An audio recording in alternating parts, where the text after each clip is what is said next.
მოგესალმებით ყველას, მე ვარ თამუნა და ეს არის ჩემი YouTube არხი მესხი ვლოგი, სადაც ჩვენ ვსაუბრობთ ქსოვაზე და ქსოვასთან დაკავშირებულ თემებზე. თუ თქვენთვის ეს ყველაფერი საინტერესოა, გთხოვთ გამოიწეროთ ჩემი არხი, რომ არ გამოტოვოთ შემდეგი ვიდეოები. ახლა კი ვიწყებთ ახალ ვიდეო ეპიზოდს.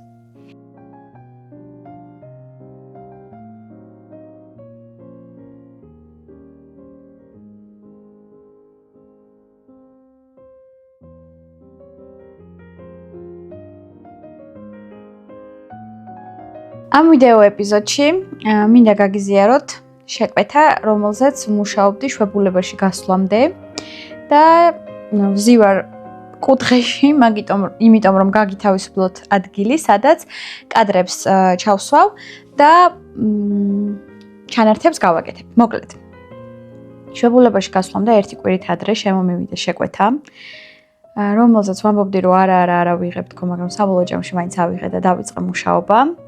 ძაფი შევარჩიეთ როდინა იარნის სულთანო, სადაც გვაქვს 50 გრამზე შემადგენლობა და ნებისმიერ ესეთ დეტალებს, აი აქ ფოტოს ჩავსვავ რა ღირს, რამდენი გრამია, რამდენი მეტრია და რა შემადგენლობა აქვს და ასევე ჩავთავ მოდელის ფოტოს, რისი მოქსოვა გსურდა.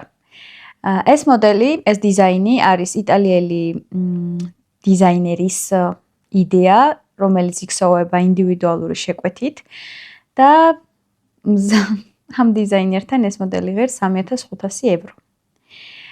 ჩემ შემთხვევაში, რა თქმა უნდა, ბევრად ნაკლები ღირდა ეს ყველაფერი და მიუხედავად ამისა, პირველი პრეტენზია დაფიქსირდა ზუსტად ფასზე, რომ არაფერი სირთულე არ არის თურმე ამ მოდელის შესრულებაში და რატო ღირს ესეთი ძვირი.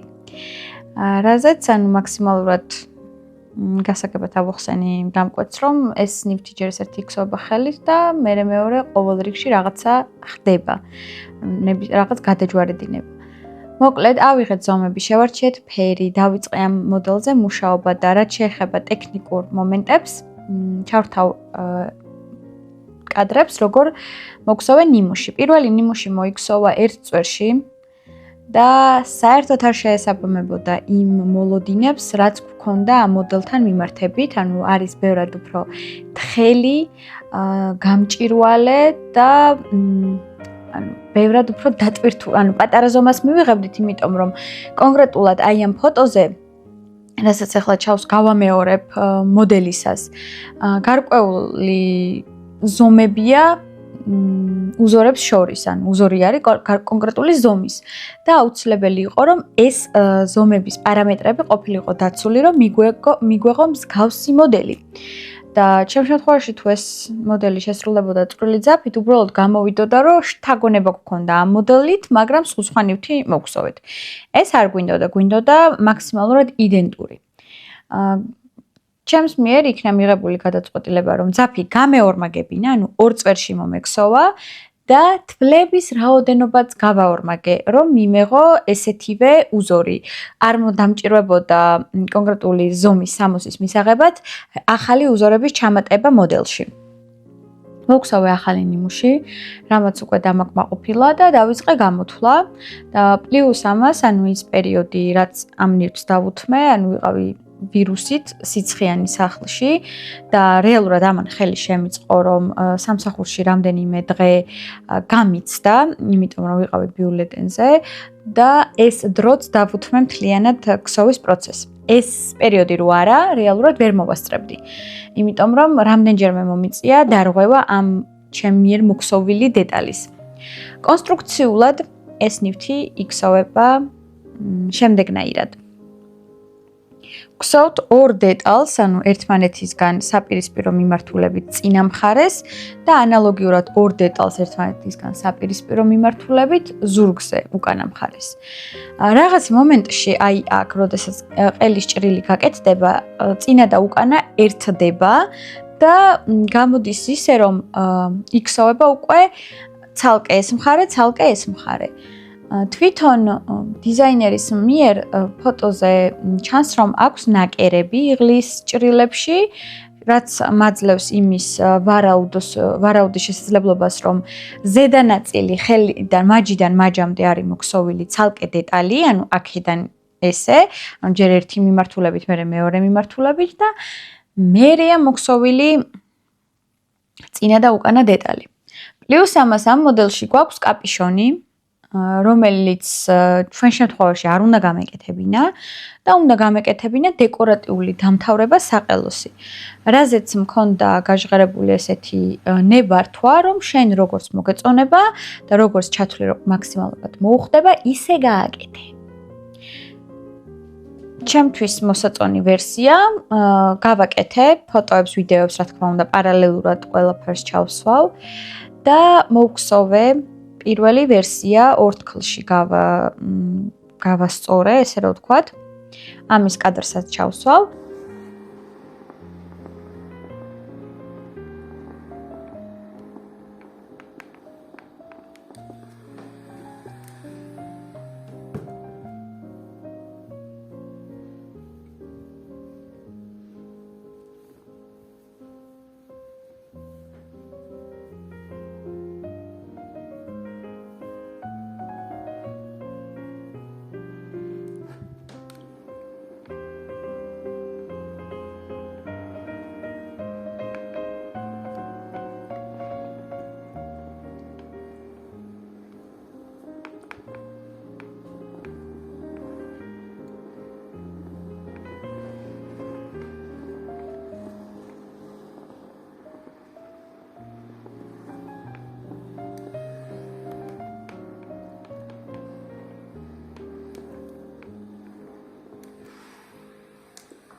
და ზუსტად ამ კადრის გადაღების შემდეგ ეს დეტალი დავარღვიე. სრულად არა, მაგრამ ისე კარგად.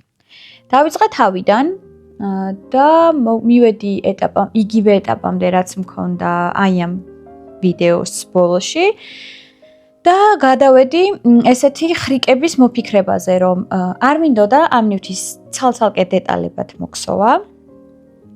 და მოვიფიქრე, როგორ შეიძლება გამეკეთებინა მრგვალი ან წრიულ ქსოვაზე ეს ყველაფერი. ერთადერთ გამოსავლად ვიპოვე ის, რომ სიგნე აი ამ დეტალის მხრებზე როგორც კი დავსვი საკმარისად, ამოვიყვანე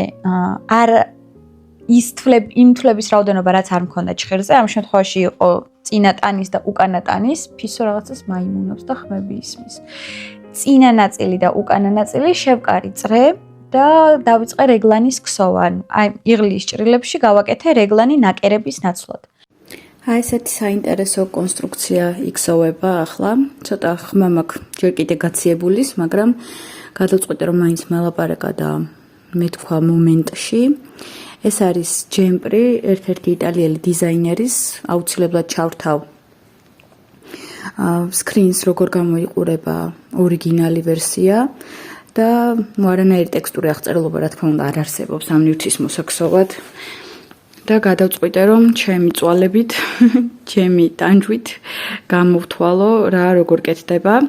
აქ დასაწყისი ანუ აი ეს ადგილი იქსოვება 4 დეტალად. ეს 1, მეორე და აქეთაც მესამე და მეოთხე. მერე ერთიანდება ამ ადგილებში.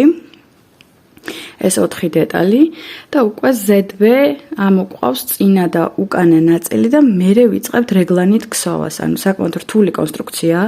პლუს ამას 1, 2, 3 სხვადასხვანაირი ნაწნავია. არის დამატებით პატარა უზორები, რომელიც დეკორატიულ ჩანართებს აკეთებს. და ეს ყველაფერი ერთად ერთიანდება აი ესეთ ჯემპრში, რომლის ფოტოსაც ხედავთ ეკრანზე. საკმაოდ რთულია, ძაფი შეუფერებელია, იმიტომ რომ არ არის საკმარისად სქელი, თუმცა დამკვეთმა რაც არჩია, იმით ვმუშაობ. ანუ არ მქონდა შესაძლებლობა, რომ ჩავრეულიყავი შეთანხმების პროცესში და მერჩია სხვა ძაფი, იმიტომ რომ ეს არის საკმაოდ თხელი, მიწევს გაორმაგება აბსოლუტურად ყველა თვლის, ყველა ნაწნავის. აქ უნდა იყოს რეალურად ერთი წაღმართვალი და მე მაქვს 2, იმიტომ რომ გავაორმაგე პლუს 2 წვერში ვქსოვ. მოკლედ არის რაღაც სირთულეები, რასთანაც ახლა მაქვს საქმე. აი ესე გამოიყურება გაშლილ მდგომარეობაში. და გავაგრძელებ ახლა ქსოვას, რადგან დღეს მეორე დღეა, რაც ამას ვქსოვ და 16-ში მივფრინავს აღამოს და მანამდე უნდა დავამთავრო ეს და კიდე ერთი შეკვეთა. არა და წინა ვიდეოში ზუსტად ვამბობდი, რომ შეკვეთას აღარ ავიღებ თქო, მაგრამ სამწუხაროდ ჩემზე არ იყო ეს სიტუაცია დამოკიდებული. როგორც კი გავედი საკმარის სიგანეზე, გავანაწილე ნაქსოვი, ცალკე მკლავები და ცალკე ქვედატანი. და მოვქსოვე მკლავები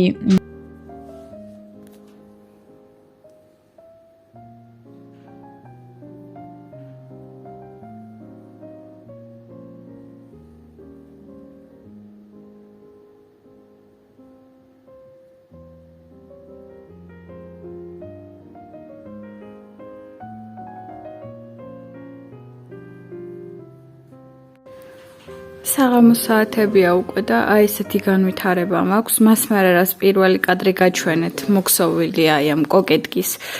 დავარღვიე და აი ამ ადგილას დავამატე ქსოვა და მერე გადავწყვიტე რომ მომიქსოვა რეგლანი, იმიტომ რომ აი ამ წერტილიდან ამ წერტილამდე საკმაოდ ვიწრო გამოვიდა. რამაც საბოლოო ჯამში ძალიან დამიპატარავა ტანის არე.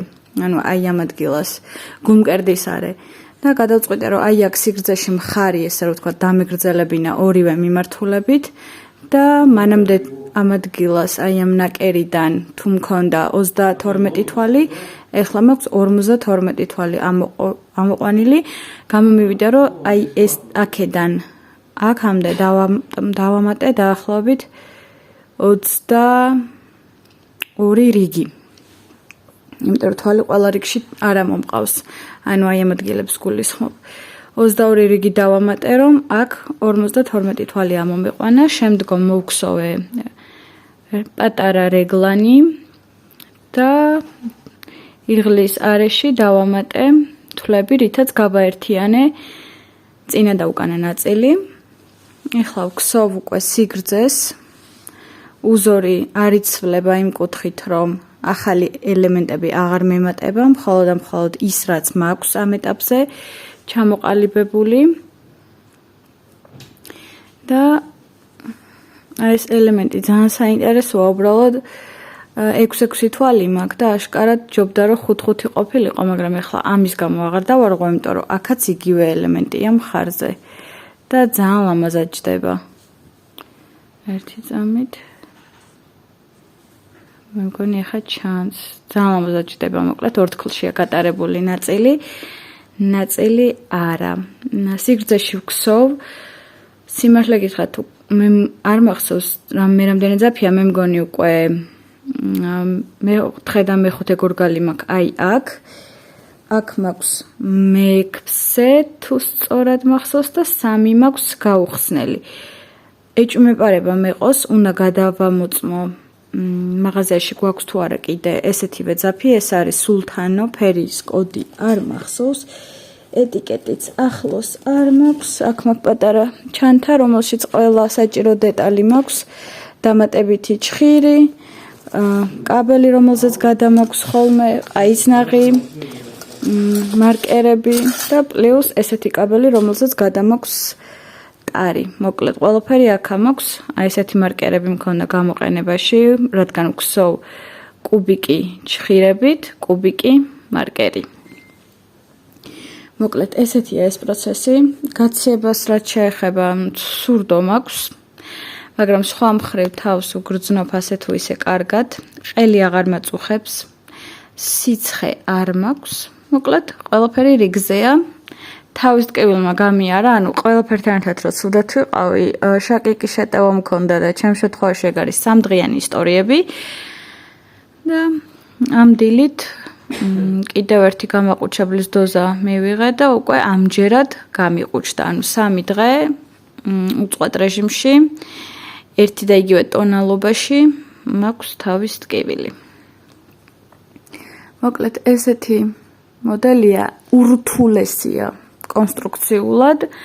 ვერ აგიხსენებთ რამდენჯერ დავარღვიე, ყველაზე ხშირად დავარღვიე აი ეს ელემენტი, ხან წინა მხარეს, ხან უკანა მხარეს, იმიტომ რომ აქ აი ეგ თვლების რაოდენობა იქსოვება შემდეგნაირად, ანუ რაღაცა ნაწილი გაქვს წაღმა, რაღაცა უკუღმათვლები.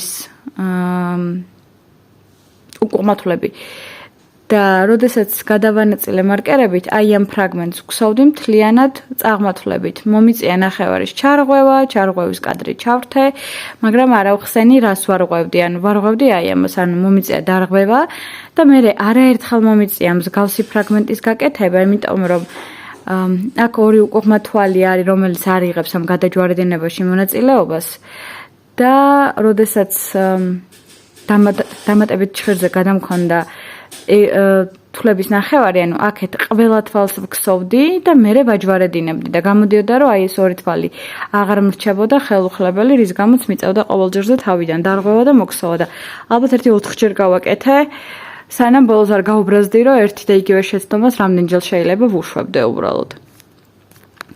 სხვა ყველაფერი ჯერჯერობით რიგზეა. ძალიან ბევრი აი ესეთი გადაბმის ადგილებში გვაქვს აი ესეთი ძაფები, რომელიც მე ერთიანად უნდა დავმალო. აი ესენი და მოკლედ ერთიანად იქნება მისახედი. ეს გორგალი დამრჩა ამ ადგილას გაერთიანების შემდეგ, ანუ ერთ-ერთ ფრაგმენტიდან და ვფიქრობ, რომ საყელოს კიტლოვკას მაინც გამაკეთებინებს და მე მივაერთებ ახალ ძაფს რეზინისთვის. მოკლედ ასეთია ჩემი პროცესი. ესეც კიდევ ერთი შეცდომა, რომელიც აი აქამდე უნდა დავარღვიო და მოვქსოვო თავიდან, ანუ გადაჯვარედინება პირიქით უნდა მომხდარიყო, როგორც აი აქ მაქვს. მოკლედ აღარ შემიძლია აი ესეთი პატარა დეტალები, ვითომ შეიძლება რომ თავის დროზე მიაქციო ყურადღება და შეცდომით არ გააკეთო, მაგრამ იმდენად ბევრი ნაწნავია და იმდენად ბევრი უზორია, რომ გინდა არ გინდა გამოდის ესეთი შეცდომა მithumetes, როცა ჩქარობ და დროში ხარ შეზღუდული. ეხლა უნდა გადამეჯვარედინებია და მივხვდი რომ რაღაც ვერ იყო რიგზე და დავაკვირდი რომ სულ სხვა მიმართულებით არის ეს გაკეთებული. ეს ნახრეტია აი პატარა მაიმუნის დამსახურებით.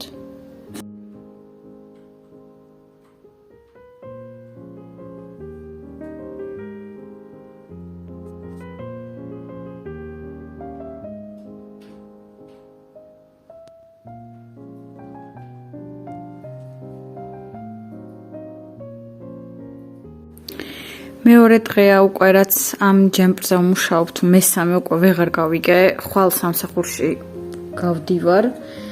გამოდის რომ მესამე დღეა რაც ვმუშაობ ამაზე და სიგრძეში ჯამში მოკლედ მოქსოვილი მაქვს 6.5 გორგალი ძაფი 9-დან.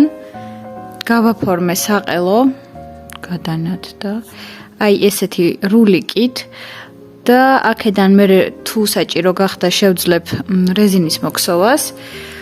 ახლა მინდა რომ მოვქსოვო ჯერ მკლავი, თუნდაც ერთი რომ გავიგო ძაფის სავარაუდო ხარჯი მკლავზე და თან არ დავხურავ თვლებს იქიდან გამომდინარე რომ აქ მაქვს აბრეშუმი და სელი, რომელიც დიდი ალბათობით გარიცხვის მერე გაიწელება და ალბათობაც არ უნდა ამ ძაფით მაქვს უკვე მონაქსოვი ჯემპრი, რომელიც გარიცხვის მერე გაიწელა და ერთი გორგალი ძაფი რაც დავამატე მკლავებზე სიგრძის გამო მორღვევა დამჭირდა, ასე რომ წინასწარ არ ვემსჯელებ დამატებაზე, მოვქსოვ მკლავს, დავხურავ აი ესე კაბელით დროებითზე, მოვქსოვ მეორეს და ვფიქრობ, რომ გავრეცხავ, ან ორთქლში გავატარებ, ჩამოვკიდებ, რომ ჩამოიწელოს და მერე გადავწყვეტ, როგორ უნდა მოვიქცე სიგრძეზე, იმიტომ რომ ადამიანი ვისთვისაც ამ ყველაფერს გვსოვ, ჩემთან შედარებით დაახლოებით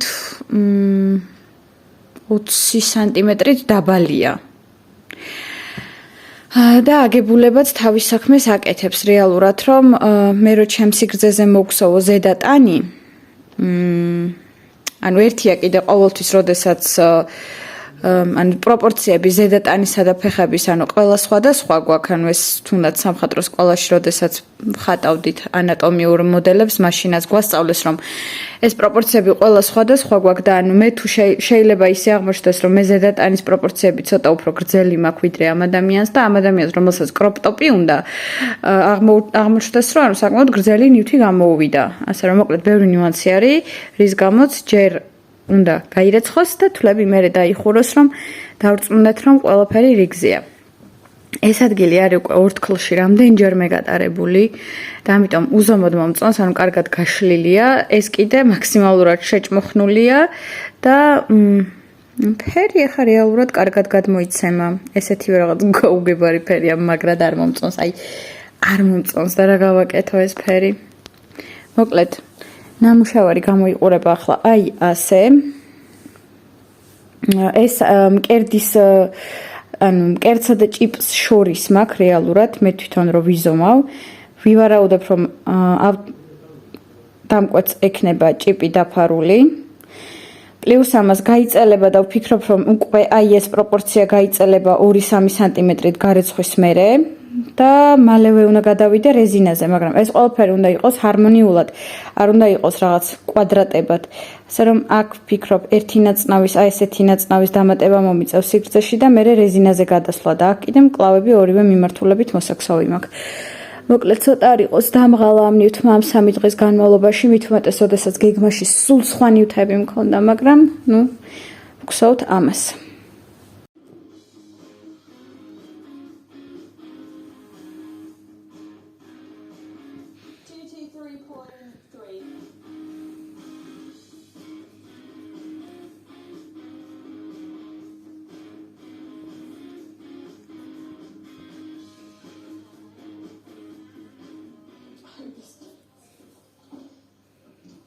Trust myself with measurements.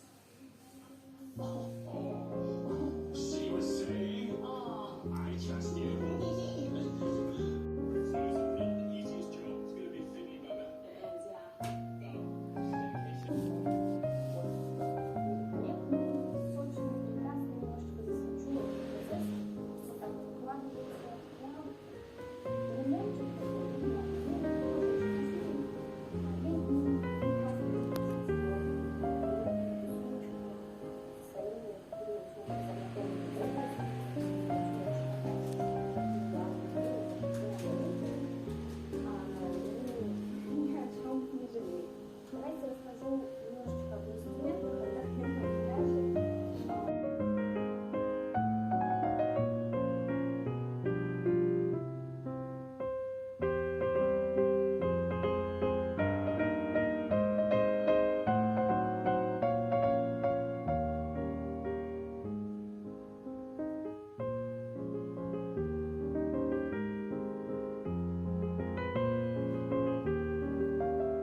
ფონაც არიცხის მანქანა ხმაურობს, მაგრამ მინდოდა პატარა ჩართვა გამეკეთებინა. დავამთავრე მკლავი, გუშინ საღამოს მომიტანეს ძაფი, მთელი დღე ვიყავი სახლში, სამსახურში არ გავედი ავადმყოფნის გამო და გადავწყვიტე, რომ ვითომ დავისვენებდი და დღეს უნდა ყოფილიყავი სამსახურში და მეთქი ერთი დღე დიდად არაფერს არ წყვეტს თქო და მე ხვალ სამსახურში მე თვითონ ავიღებ ძაფს და მოვგზო თქო, მაგრამ საღამოს გაირკვა, რომ დღესაც სახლში ვიქნებოდი. რადგან ბოლომდე გამეჯამრთელებული მაინც არ ვარ და ტაქსით გამომიგზავნეს მაღაზიიდან ძაფი, რომ გამეგრძელებინა ქსოვა. გუშინვე ერთი მკლავი სრულად დავამთავრე და ნახევარი მოგსოვე მეორესი. დღეს მოგსოვე მთლიანი მკლავი უკვე ბოლომდე. გადავდე ძაფები, რომ დახურვა შეძლო უყონ ამას ვიზამ გარეცხვის მერე და გავაგრძელე სიგრძის ქსოვა, ანუ დავიმატე 4 ცალი გორგალი და სულ ეს არის, რაც დამრჩა. ეს არის ახალი მიერთებული გორგალი, რომელიც მეოთხეა და დამრჩა მკლავებიდან და ეს რაც მანამდე იყო აქ ჩამოკიდებული. გეგმაში მაქვს შემდეგი, ანუ მინდა რომ ესეთი ფრაგმენტი ერთი კიდე მოგსოვო და გადავიდე რეზინზე. არ მგონია მეყოს დიდი ალბათობით ერთი ცალის დამატება კიდევ დამჭირდება. თუმცა სანამ დავიმატებ, ვფიქრობ, რომ ამას როგორც კი სრულად მოვქსოვ, ეგრევე გავრეცხავ და დავაკვირდები რა დონეზე გაიწელება ძაფი. შეიძლება საერთოდ მკლავების ცოტა ჩარღვევა და დაპატარავებაც დამჭირდეს, ანუ დამოკლება. და აქედან გამომდინარე ძაფი გათავისუფლდება, რომელიც შემეძლება რომ სიგრძეში გამოვიყენო. ზუსტად ამის გათვალისწინებით არ მაქვს დახურული თვლები მკლავებზე. და იგივე გეგმა მაქვს ტანზეც მოვქსოვო ეს დაფი რამდენზეც მეყოფა.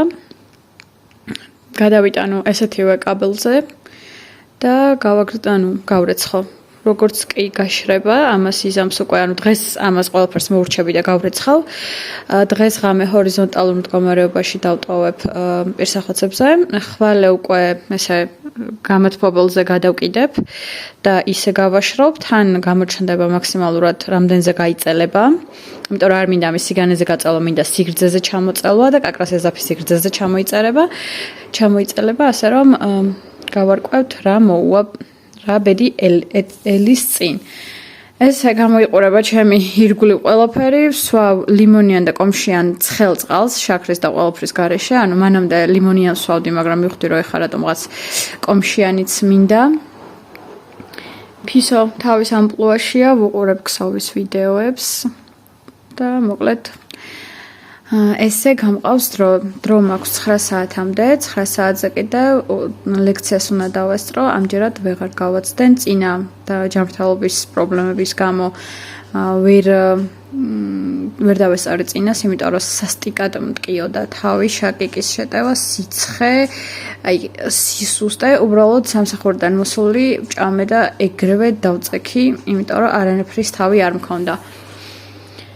ეხლა აქ ვუყურებ და აქვს Linen Soft ეს იარნარტის ჯინსი, რომელიც მე თვითონაც მაქვს ასორტიმენტში. როგორც ბორდო, ასე ბეჟი და რაც მოქსოვე დასარღვევი მაქვს ბორდოსფერში და თავიდან მაქვს მოსაქსოვი. მოკლედ, ბევრი გეგმა მაქვს, ესე რომ ვთქვათ. გავაგრძელებ ახლა ამის ქსოვას და დასვენებას. პლუს მოხარშული გოგრა მექნება რამდენიმე წუთში და მაქსიმალურად ვცდილობ რომ რაც შეიძლება ბევრი ანუ ძალით ჭამა პირველ რიგში, იმიტომ რომ მადა არ მაქვს, მეორე ვეცადო რომ მაქსიმალურად ბევრი ხილი და ბოსტნეული მივიღო და ანუ ოსპის კრემსუპი გეახელით თურქულ მანერზე ჩორბა და ძალიან მიყვარს ეგ წვნიანი ძალიან მიყვარს და ეხლა გოგრას ვიხარშავ და აქეთ ესეთი სახით ვიტამინებს ვღებულობ, მოკლედ ყველანაირად ვცდილობ რომ გამოვჯამრთელდე, თუმცა ყველაზე მნიშვნელოვანი ჩემს შესახებ რაც არის რომ ვერ ვიტან ტაბლეტების ყლაპვას. ეს არის ჩემთვის ტანჯვის ტოლფასი, ანუ ვერ ვსვავ წამლებს. შემიძლია მოვითმინო აი თავის ტკივილი უზომოდ მაგრამ არ დავლიო წამალი და სამსახურში გოგოებმა დამიმუღამეს და ყოველთვის მაძალებენ ხოლმე წამლის დალევის პროცესს, ასე რომ ხანდახან ესეც საჭიროა ხოლმე და მოკლედ ბევრი რომ არ ვილაპარაკო. ესე სახლის სტილზე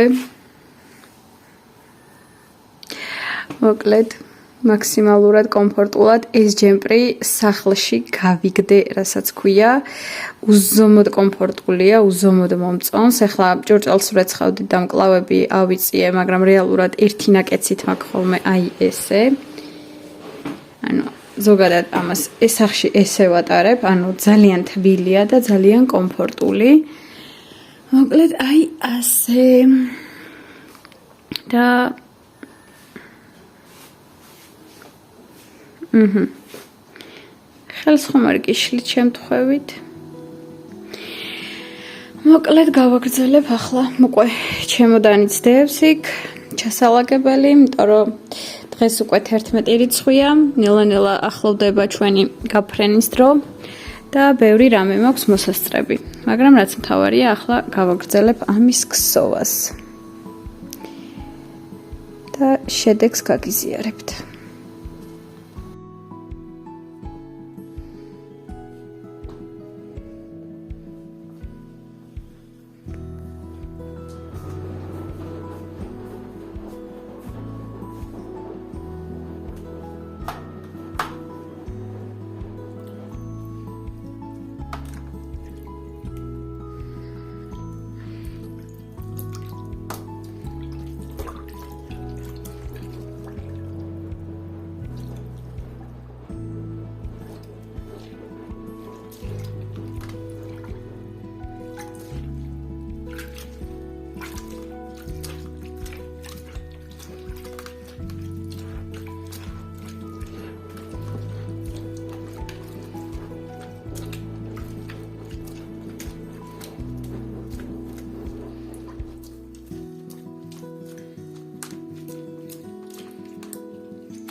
გავრეცხე და დავდე გასაშრობად.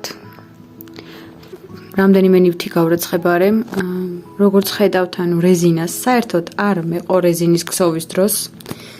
ძაფი მანქანაში გავწურე, იმიტომ რომ საკმაოდ მძიმეა, ჯამში არის 13 გორგალი 50 გრამიანი გამოყენებული, რაც არის 650 გრამი და საკმაოდ მძიმე ნივთი გამოვიდა, თუმცა სიგრძის დამატება მჭირდება ქვემოთ, მაგრამ ბოლომდე რო გაშრება ორთქლში უნდა გავატარო, იმიტომ რომ რაღაც ნაწილი მქონდა ორთქლში გატარებული და ნაწნავი არის საკმაოდ ისეთი დამჯდარი და რაც არ იყო ორთქლში გატარებული, ისეთი მოცულობითი ნაწნავები აქვს, რაც დიდად არ მომწონს. მინდა რომ აი აქ როგორც არის, აი ეგეთი ნაწნავები ქონდეს მთლიანად, ცოტა ისეთი ბრტყელი.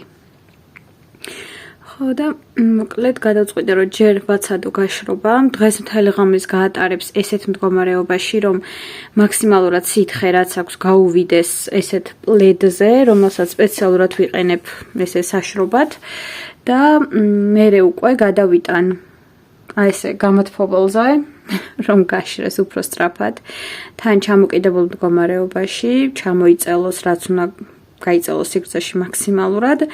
და მერე უკვე მოზომების შემდეგ მეცოდინება მკლავი რა დონეზეა გაწელილი, რამდენია მოსარღვევი თუ არის საერთოდ, იქნება და არ დაჭირდეს.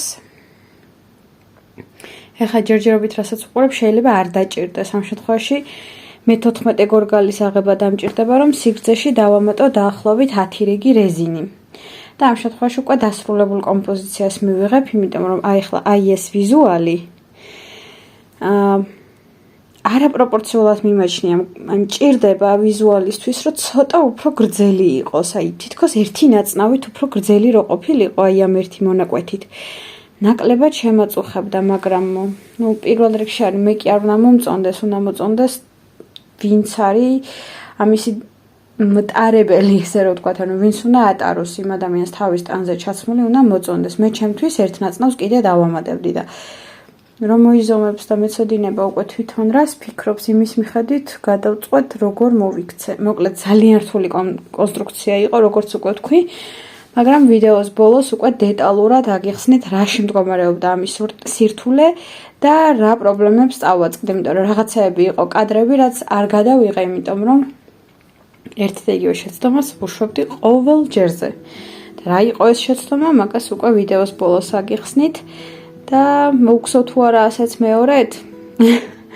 კარგი ანაზღაურების ფასად, რა თქმა უნდა, მოგხსოვ, მაგრამ სხვა შემთხვევაში თუ ღირებულება რასაც დამკვეთი გადაიხდის, არ იქნება ჩემთვის მიისაღები, ამ ნამუშევარს ახლოსაც არ გავეკარები, იმდენად რთულია, ნერვების მომშლელია, მძიმეა ხელში სატრიალებლად და თან ავადმყოფობის პერიოდში რომ გხსოვე ძალა ისედაც არ მქონდა და ამ ხელა რაღაცას რო ვატრიალებდი ხელში, ანუ ბოლოს უკვე მაჯამტკიოდა და თან გაუჩერებელი ქსოვაც არ იყო მარტივი.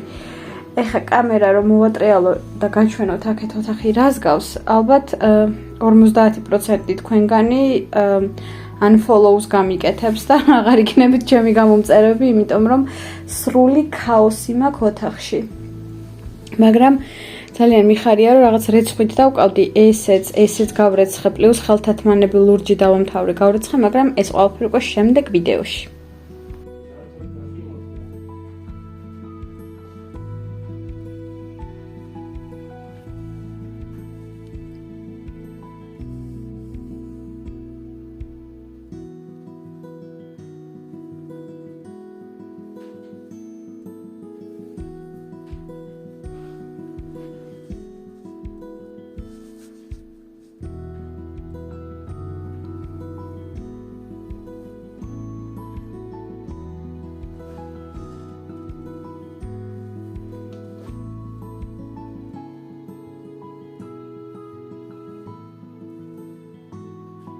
ახლა საქმეში ჩაერთვება მეხუთე გორგალი, დამატებითი მეხუთე, იმიტომ რომ 4 რაც გამომიგზავნეს გავიხვარე მთლიანად და არ მეყო, გავრეცხე მაინც, ეს წინა ვიდეოში, წინა ჩართვაში მე მგონი უკვე ვილაპარაკე. გარეცხვის მერე გაშრა, მშვენივრად გამოიყურება, ახლა სიგრძეს დავამთავრებ რეზინს და დავხურავ აბსოლუტურად ყველა ღია დეტალს და მექნება ძალიან ბლომად ძაფები დასამალი აი აქ. საკმაოდ გვიან გამახსენდა ის ფაქტი, რომ ამ ძაფის ერთმანეთთან ქექის პრინციპით შეიძლება შეერთება და ძალიან კარგი იქნებოდა თავის დროზე რო გამხსენებოდა, მაგრამ არა უშავს მკლავებში ეგეთი პრინციპით გავაკეთე და გადაბმა საერთოდ არ მაქვს, მიუხედავად იმისა, რომ 3 გორგალი ძაფი დამჭირდა. ტანზეც ბოლოს რაც დავიმატე გორგალი გადაბმის გარეშეა, იმიტომ რომ თექური შევთელე ერთმანეთთან ძაფი, მაგრამ აი აქ ეგეთი რაღაცები ზოგან არ გამომივიდო და ზოგან კიდე აი დამავიწყდა, რომ ეგეთი ვარიანტით შეიძლებოდა გამომეყენებინა შესაბამისად. ახლა დავიწყებ ამის ქსოვას. მეხუთე გორგალს მივამატებ სიგრძეში, დაახლოებით აი ესე მინდა რეზინი რო ჩავიდეს.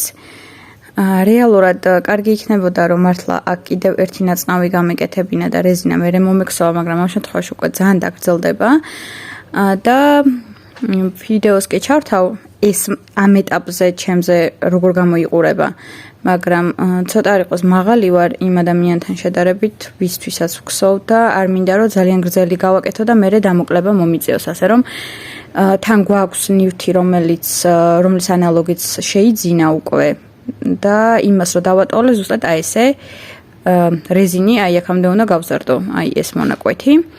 აქ მაქვს ახლა 2, 4, 6, 8 რიგი და კიდევ 10 რიგი რო დავამატო, იქნება გადასარავი, ანუ 18 რიგიანი რეზინი არაჩვეულებრივი გამოვა.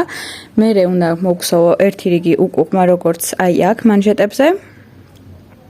და უბრალოდ კლასიკურად გადავხურო ან ყაიზნაღით, ან ნემსით, ყველანაირი იტალიური დაწყებითი რიგის იმიტაციის გარეშე და გამოვა ძალიან საინტერესო. საყელო მაქვს აი ესეთი ჯიბით გაკეთებული, ანუ ჩაკეცილი, რომელიც წინა მხრიდან აი ესე ყაიზნაღით არის გაერთიანებული. ძალიან პრაქტიკულია ისეთ ადგილებში, სადაც არ გვინდა რომ დაბლოება რაიმე განსაკუთრებული მეთოდით დავამუშაოთ. ცოტა ხელი მითამაშებს, მაგრამ ძალიან კმაყოფილი ვარ ნამუშევრით, არ ვარ მოდელით კმაყოფილი, ანუ მოდელი დიდად არ მომწონს, მაგრამ ეგ ჩემი საქმე არ არის და არ ვარ ფერის არჩევანით კმაყოფილი, მაგრამ არც ეგ არ არის ჩემი საქმე. ასე რომ ჩემი საქმე იყო შესრულება, რაც მე მგონი ძალიან კარგად გამომდის. 50 გრამია 50 მეტრი და შემადგენლობაში გვაქვს 58% მირინოსის შალი, 30% აბრეშუმი და 12% სელი. კოდი არის 4 და თავს ქვია სულთანო, დამზადებულია იტალიაში, როდინა იარნი. იყიდება ტრისკელეს მაღაზიაში. აქვს ძალიან კარგი ფერები, მანდა მაინც ეს რატო ავარჩიეთ სიმართლე გითხრათ. არ ვიცი, მაგრამ მე არ უნდა მეცვეს, ასე რომ დიდად ამას არ განვიცდი. ჩემთვის ხო არ ვიქსოვ, არა, ანუ ვისთვისაც ვქსოვ, იმ ადამიანს მოწონს, всё. სხვა არაფერი არ არის საჭირო. ასე რომ ახლა გავაგრძელებ ამის ქსოვას და როგორც კი დავამთავრებ, გადავიღებ უკვე დასრულებულ კადრებსაც და ეს ნივთი დღეს დარჩება მაღაზიაში. მე კიდე დღეს მაქვს ბოლო სამუშაო დღე შვებულებამდე. დღეს არის 13 ნოემბერი და გავდივარ შვებულებაში რეალურად უკვე ითვლება რომ დღეიდან, მაგრამ ოფიციალურად 17 რიცხვიდან, იმიტომ რომ მანამდე ისედაც დასვენების დღეები მიწევს. აი ესეთი ნივთი გამომდის და ბოლოში უკვე ვისაუბროთ შეჯამებაზე. ამ გარიცხვის პროცესის შემდეგ ნივთი არ მქონდა დახურული მანჟეტზე და ქვედატანზე თვლები. წავიღე მაღაზიაში, რომ მოეზომა დამკვეთს და ამ დროს გამოიკვეთა ჩემი პირველი შეცდომა. მანჟეტები, რომელიც დავავიწროვე რატომღაც, არადა ფოტოში, რომლის მიხედვითაც უნდა მეხამძღვანელა, გარკვევით ჩანს, რომ საკმაოდ ისეთი განიერი მკლავია. პირველი ნიუანსი, რისი გადაკეთებაც მოვინიშნე, იყო მკლავი. შემდგომ აღმოჩნდა, რომ საყელო კონკრეტული საყელოს სურვილი ჰქონდა თურმე და ეს არის რეზინის დაბოლოვებული და არა რულიკით, რომელშიც მე ეს ძაფის გადაბმები და კიდურათვლები ყველაფერი ლამაზად დავმალე. პლუს ამას გაჟღერდა ისეთი პრეტენზიებიც, რომელთან მიმართებითაც სამწუხაროდ მე ვერაფერს ვერ გავხდებოდი. იყო ერთ-ერთი ესეთი რომ ფერი ნამდვილად ის ფერი გამოვიყენე თუ არა რომელიც შეარჩია დამკვეთმა და მივხვდი რომ ადამიანმა სხვანაირი დაიმახსოვრა ძაფის ფერი და მერე თავის გონებაში დახატა სულ სხვანაირი ეს ნივთი ფერიდან გამომდინარე და რეალურად რა ფერიც ქონდა შერჩეული ის ფერი უკვე ისეთ ინტერესს აღარ იწვევდა და კიდევ ერთი რომელიც ჩემთვის უკვე ისეთი ეტაპი აღმოჩნდა რომ მივხვდი რომ თუ რაიმე კიდე მინუს დამისახელებდა უბრალოდ უარს ვიტყოდი საერთოდ ამ შეკვეთის დასრულებაზე და უბრალოდ თანხას დაუბრუნებდი იმიტომ რომ გაჟღერდა ესეთი ნიუანსი ნაცნავი ორი ნიუანსი ნაცნავი რომელიც იყო აქ გაკეთებული ანუ აი ამ ნაწილში გულმკერდის არეში არის უფრო ბუთქუჩაო და ვიწრო ვიდრე მოდელის ფოტოშიო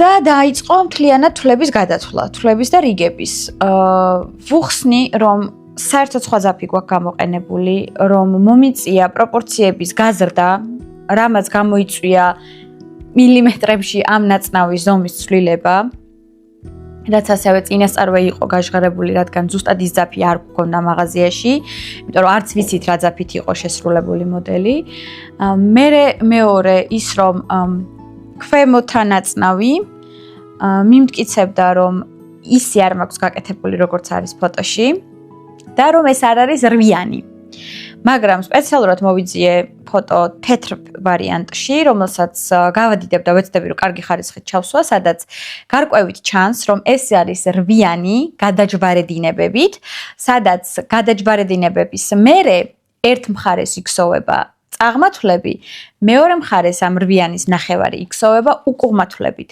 რაც ვიზუალურად იძლევა ფოთლების ეფექტს, თუმცა ზუსტად იმ ფაქტით რომ პროპორციები გაზრდილია ამ ფოთლის პროპორციებიც შეიცვალა.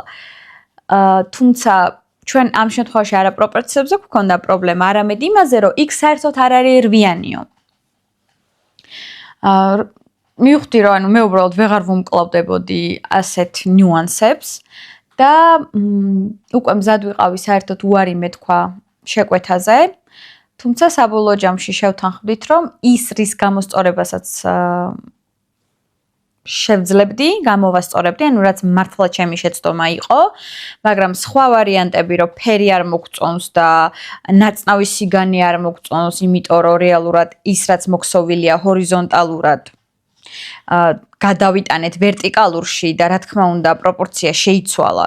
ანუ როდესაც ესე მოგქსოვეთ, ანუ მოგქსოვეთ მაღლა ასვლით, მაგრამ ეს მაღლა ასვლით, როდესაც შემოვატრიალეთ და ესე მოქსოვილი გახდა უკვე ესე მოქსოვილი, რა თქმა უნდა, ანუ გაწელვა მოხდა მისი სიგანეში და არა სიგრძეში და სიგანეში გაწელვის დროს ეს ნაცნავი დავიწროვდა.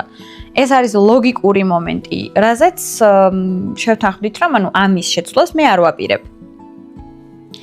გადავაკეთე მკლავი, ანუ რაც ჩემი შეცდომა იყო, დავარღვე მოქსოვე თავიდან, გადავაკეთე საყელო, რაც ჩემი შეცდომა არ იყო, უბრალოდ მე აღმოჩნდა, რომ თურმე ნებისმიერი კი არა, კონკრეტული საყელო გვაწყობს. გადავაკეთე რეზინზე, გავრეცხე და თავიდან, რომ ახლიდან გამშრალიყო მკლავები და გავაშრე ისე, რომ უფრო გაწელილიყო ნივთი, რეალურად არ გამიწელია, უბრალოდ ძაფი შეიცავს სელს და აბრეშუმს. ორივე და პლიუს მირინოსი, ანუ ყველა შემადგენლობა მთლიანად ისეთია, რომ წელვადი ძაფია, ანუ ესეთი. თუ სტაბილიზაცია ჩვენ თვითონ არ მივეცით რაიმე სხვა ძაფის დამატებით, ან გაშრო ბლოკირებისას არ გავაშრეთ ჩვენთვის სასურველ ზომებზე, ძაფი იცვლის ფორმას, ნაშრომი იცვლის ზომას. და ეს გამოვიყენე ჩემს სასარგებლოდ, მეორე გარეცხვის შემდეგ გავაშრე უფრო თავისუფალ პროპორციებში და 14-ში გავგზავნე მაღაზიაში. ჩემდა სამწუხაროდ აღარ მაქვს ვიდეოები უკვე 14-ში როგორ გამოიყურებოდა ეს ნივთი, როგორ გამოიყურება მკლავები, როგორ გამოიყურება საყელო და ასე შემდეგ და 15-ში უკვე ფრენა მქონდა, 15-ში მივიდა დამკვეთი მაღაზიაში, უკვე მე იქ აღარ ვიყავი, თუმცა როგორც უკვე გავიგე, ყველაფერმა ჩაიარა კარგად. კმაყოფილი დარჩა ნამუშევრით, იმ დონეზე კმაყოფილი დარჩა ნამუშევრით, რომ ჩაიცვა და ისე წავიდა მაღაზიიდან და პლუს ამას დამიტოვა კიდევ ერთი შეკვეთა, რომელზეც როგორც კი გავთავისუფლები, უნდა ვიმუშაო და ამ შეკვეთამ ესე რომ ვთქვათ, მასწავლა კიდევ ერთი რამ პირველ რიგში რომ უნდა ვიყო ყურადღებით ნიუანსების მიმართ. ანუ რაღაცები არის, რაც გამოუცდელმა ადამიანმა და პლუს იმ ადამიანმა, ვისაც ქსოვასთან შეხება არ აქვს, შეიძლება არ გაამახვილოს ყურადღება. მაგრამ ჩემი მხრიდან ამ დეტალებზე ყურადღების გამახვილება უნდა მოხდეს. და ყველაზე მთავარი მოთმინება და თუ არის შანსი გამოსწორების, ისე რომ ადამიანი დარჩეს კმაყოფილი, უნდა ვეცადოთ, ანუ ეგრევე უარი რომ არა არ შევეხები და რაც გინდა ის გიქნია, ესეთი პასუხი ჯობია რომ არ გაჟღერდეს. ასე რომ ესე ჩაიარა ამ ნივთზე მუშაობის პროცესმა. რამდენიმე კადრს ჩავრთავ, სანამ კლავებს გადავაკეთებდი, როგორ გამოიყურება და მე უკვე გადაკეთებული კადრს ჩავრთავ, სადაც დამკვეთის სახე არ ჩანს, თუმცა ჩანს რომ აცვია და გახდა დიდად აღარ სურს, მაგრამ უშუალოდ პოზირების მომენტი რომ აი როგორ გამოიყურება ამ ნივთში, სამწუხაროდ ესეთი ფოტო არ მაქვს და ამდენი ენერგიის დახარჯვის მერე ამ ნივთზე, სიმართლე რომ ვთქვა, დიდად სურვილიც არ მქონდა, რომ რამენაირად ან მაგიდაზე დადებულს, ან დივანზე დადებულს ლამაზად გადამეღო ფოტო ან ვიდეო, იმიტომ რომ არის ხოლმე ნივთები, რომლებიც იმდენად გღლის, იმდენად გართმევს ენერგიას, რომ მე უბრალოდ აღარ გსურს ამ ნივთთან რაიმე სახის ურთიერთობის ქონა და ზოგჯერ არის ხოლმე მომენტი, რომ უბრალოდ აღარც გინდა, რომ ტელეფონში როდესაც ათვალიერებ ფოტოებს, შეგხვდეს ამ ნივთის ფოტო, რომ არ გაგახსენოს ის დაღლა, რაც ნივთზე მუშაობის დროს განიცადე. ესეთი აღმოჩნდა ჩემთვის ეს ნივთი, თუმცა ყველაფერმა ჩაიარა კარგად და რაც მთავარია, დამკვეთი დარჩა კმაყოფილი, რასაც მიდასტურებს ის ფაქტი, რომ რეალურად კიდევ ერთი შეკვეთა გააკეთა, რომელსაც მოთმინებით ელოდება, როდის მოვიცლი ამ ნივთის მოსაქსოვად. დღესდღეობით სულ ეს იყო, მინდოდა გამეზიარებინა ამ ნივთის შესახებ ინფორმაცია. ნივთზე ხარჯს რაც შეეხება, წავიდა 13 ცალი 50 გრამიანი ძაფი და ღირებულება დაჯდა 940 ლარი. ეს იყო ესეთი დეტალები ამ ნივთის და დანარჩენი რაც შეეხება უკვე სხვა ნივთებს, სხვა შეკვეთებს და სხვა ვიდეო ვლოგებს, რომ არ გამოტოვოთ, აუცილებლად გამოიწერეთ ჩემი ვიდეო არხი და ერთმანეთს შევხვდებით უკვე მომდევნო ვიდეოში, სადაც მე თქვენ გაგიზიარებთ ჩემს შენაძენებს შვებულების პერიოდში, რაც გავაკეთე, იმიტომ რომ იტალიიდან დღეს ავიღეთ ამანათები 1-5 ძაფი ჩამომივიდა და შემდეგ ვიდეოში გაგიზიარებთ აბსოლუტურად ყველა გორგალს და ყველა გეგმას, რაც ამ ძაფებთან მიმართებით მაქვს, ასევე ღირებულებას რამდენი დავხარჯე ძაფებში. თუ თქვენთვის ეს საინტერესოა, გთხოვთ გამოიწეროთ ჩემი არხი, რომ არ გამოტოვოთ შემდეგი ვიდეოები, ჩვენ კი ერთმანეთს ზუსტად შემდეგ ვიდეოში შევხვდებით. ნახვამდის!